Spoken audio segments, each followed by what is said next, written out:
welcome to the weekly livestock market update. I'm your host, Meghan Grebner, with us as always to talk all things markets, University of Missouri, Scott Brown. Good afternoon, Scott. Good afternoon, Meghan. Big thank you for you and Brent for holding down the fort last week for what was a great show, talking and focusing on that cattle on feed report. Yeah, for sure. Certainly got some surprising information out of cattle on feed last week. Well, I guess we can call it surprising. All right, today we're going to talk cold storage numbers. We'll talk a little restaurant performance index and also take a quick look at quarterly trade numbers from the USDA. But to kick things off, let's recap what happened this week in the markets. Yeah, Meghan, this week, live cash cattle, they're $2.25 higher this week. That puts them $18.30 above where they were a year ago at this time. So still good run going here. Those cash feeder cattle markets this week were steady to $4 higher. On the future side, the April live cattle futures contract was up 45 cents, while the April feeder cattle contract was down $1.90. We did see corn recover a little bit this week. That May contract was up 11.25 cents. Choice box beef also gained this week, up $4.85. While on the hog side, cash barrels and gilts were 70 cents higher this week. The April lean hog futures contract closed up 90 cents this week. And the pork cutout value was just marginally lower. Bellies were down this week and more than offset what was strength in the rest of those components. We definitely have some interesting conversations, I think, coming ahead, specifically looking obviously at cattle prices and what that means to keep demand strong, not only domestically, but globally, but also taking a look at the input prices. As you look at what's going on with those prices, what do producers need to think about in terms of a little risk management, or maybe thinking about what happens as the year goes on? Yeah. All right. So I keep saying when we have cattle prices where they are today, things like LRP certainly seems to make sense. There's likely more downside risk to these prices than upside. So let's make sure we do appropriate risk management. Interesting, you talk about input prices as well. I mean, as you see where corn's been of late, there may be some opportunities to lock in some feed costs that we normally wouldn't think of, especially for feed yards. And who knows, as we get into the summer months this year, what weather's going to be like.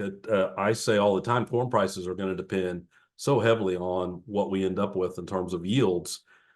Short yields, higher prices, normal yields or above normal yields, lower prices. Why would we not do a little bit of risk management there?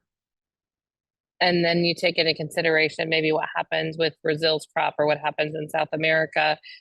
There's really some opportunity for prices. I say opportunity if you're a cattle producer, maybe not some opportunity if you're raising corn, but some ways to lock in some better margins. Yeah, for sure. I think just thinking carefully about that, especially in these markets. You and I talk a lot about volatility, and I don't think volatility in either feed or cattle prices is going to subside anytime soon. All right, let's take a look at those weekly slaughter numbers. How are things shaping up for cattle and hogs this week? Yeah, so USDA tells us for the week ending March 2nd, a run of 599,000 head of cattle. That's 6,000 more than we did last week, but down 27,000 from a year ago as we continue to see chain speeds that are certainly slowing on the cattle side. Hogs this week, a run of 2.549 million head. That's down 29,000 from last week, but up 26,000 head from what we did a year ago. Big report out this week, cold storage numbers. What delayed? I was not in country, so I didn't see all of the things that were happening, but I know there was a delay in those cold storage numbers last week. That's correct. USDA actually delayed from the Friday release until Monday, given some issues with data they were getting in. So as we take a look at those cold storage numbers, I keep looking at the stocks for the of beef numbers in cold storage. It's a pretty significant decline. Yeah, for sure. So 475 million pounds of beef in freezers at the end of January. you have to go back, Megan, to 2014 to see a lower January ending stock number. Now, relative to where we were in 2020, we're down only 2.6%. So 2020 was low, but just remind us, we've had to go back a decade to get lower than where we were January of 2024. That 2024 number was down 11% relative to where we were in 2023. So tighter supplies, certainly, I think good news from a cattle price perspective. It doesn't mean we're backing up product in freezers, at least not right now. Beef wasn't the only ending stocks that were down in January. That's right. Even the pork side down 9.8%, 468 million pounds of pork in freezers. It's also tighter in bellies, tighter in hams, tighter in loins. So all those pieces of that pork mix too were down. For me, Megan, some of the interesting things out of the total. So let's look at beef, pork, chicken, and turkey for a minute. 2.077 billion pounds at the end of January of those four meats. And again, you have to go back to 2014 to find a lower level.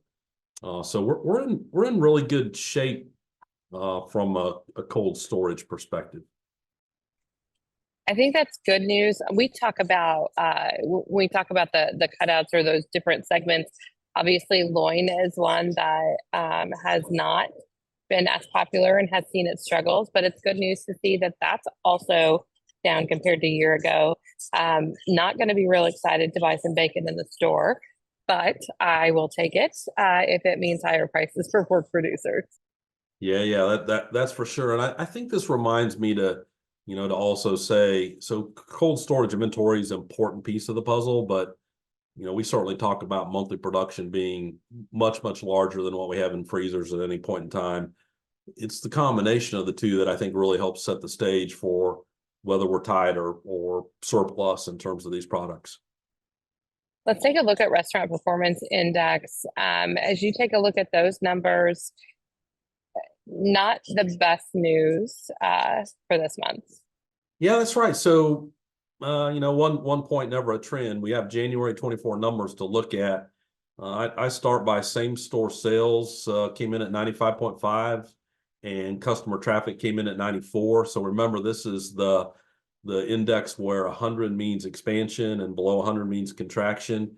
We've seen some much larger contraction than we've seen for a period of time.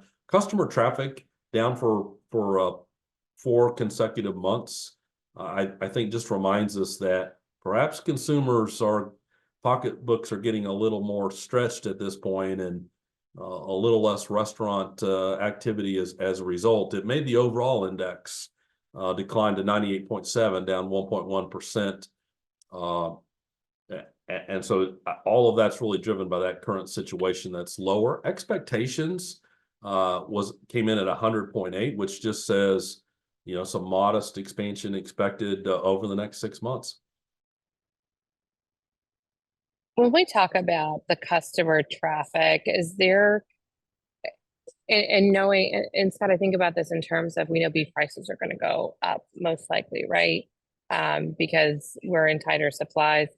How much are you watching what's going on with this Restaurant Performance Index in terms of long term, and thinking about consumers still being able to purchase beef, or it's still being in their budget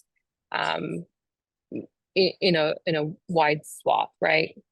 Yeah. So this is great conversation. I wish I had great answers to these questions, but I will say, I think this depends a lot on income level.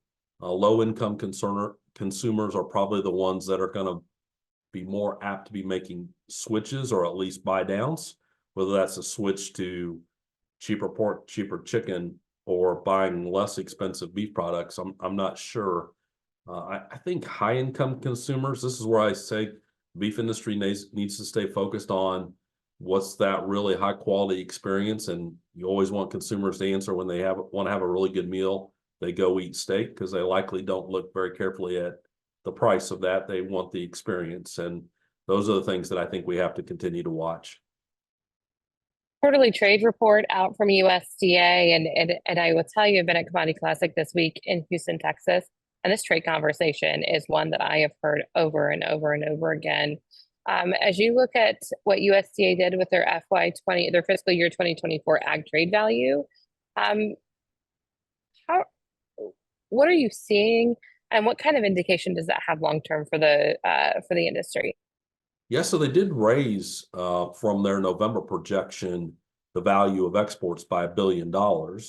They also raised their projection of imports of ag products by $1 billion. So in net, it was no change from November to their February projection. But I think it's important to keep in mind that back in FY22, we had $196.1 billion of ag trade value out of the U.S. And at the projections for FY24 that USDA has here in February, it's 170.5. So we've lost 25 billion in ag trade value. That's troubling, and I think that has to go with consumers in other countries are also feeling the pinch of maybe economies that aren't growing as fast as maybe inflation's been driving prices higher. When you look at opportunities ahead, and I think about what the work like the U.S. Meat Export Federation does, right, in identifying emerging markets and being able to diversify, how important is that going to be moving forward, knowing that we're not seeking and it appears we're not actively seeking new free trade agreements and improving and increasing trade access around the country. Yeah, so around the globe, sorry. I really think we're seeing the benefits starting to appear in pork in particular. You know, USDA told us FY23 value of pork exports at 6.68 billion. They're forecasting FY24 at 7.2, and that's diversification as well as traditional markets. So we might think of taking pork that is important. That increase is what we need to continue to be focused on. I will say, even to beef, we're talking about what's virtually an unchanged value of exports of beef FY23 compared to FY24, which just reminds me to say, even at those very high beef prices we've been pushing at foreign consumers, we've held the value fairly well. Now the quantity has gone down, but from a value standpoint, we've held that. I say way too often, growth in ag consumption will occur outside the United States in the next decade, not within it. And I think that's important for us to be focused on the trade side. Scott, that'll do it for us this week. As we look ahead to next week, what reports do we have? Yeah, so we'll get a jobs report next week. We'll also get a cut of monthly trade data from USDA, and we finish next week with the WASDE report. Plenty for us to talk about next Friday. I look forward to seeing you then.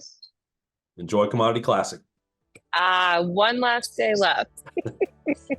All right. If you'd like to receive our weekly livestock market update, you can do so every Saturday morning. You can subscribe. You can also submit questions and comments. And for a rundown of what happens every day in the commodity markets, make sure to check out John Perkins' Market Minute. Have a great weekend. I'm Meghan Grebner for Brownfield. Thank you for tuning in to our YouTube channel. For all the latest in ag news, markets, and weather, and for more great video content, go to brownfieldagnews.com.